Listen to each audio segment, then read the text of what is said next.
I've got a Chris Duncan story. So one day on the air, we were having an argument because Chris thought that the Cardinals really needed help in the bullpen and loved Houston Street of the Padres. And he was on the market. Everybody knew that Houston Street was going to be traded. I didn't like it, and we battled about it for a couple of segments. Later on in the show, Chris's dad was going to come on. And Chris asks him, Dad, Randy and I are having this argument about Houston Street. Randy thinks the Cardinals shouldn't get him.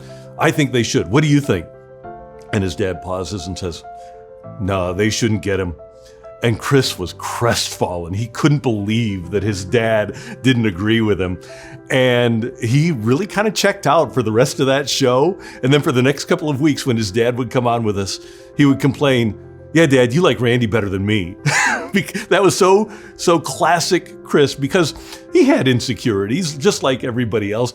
But the last thing that he wanted was for his dad to disagree with him. Then the other one, for me, it's the classic and it's the quintessential Chris Duncan when I talk about him being innocent. So we are doing a show at Golf Discount of St. Louis on Manchester.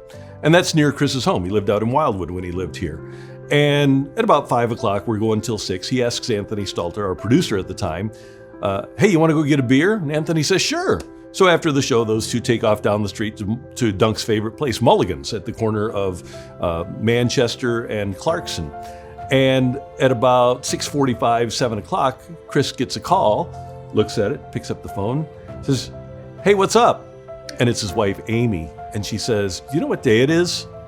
And he said, yeah, it's Wednesday. And she said, no, do you know what the date is? He said, no. She said, it's our first wedding anniversary, Chris. And he had completely forgotten that it was his first wedding anniversary, and he's out drinking beers with Anthony Stalter at Mulligan's. And that was when I never let him forget.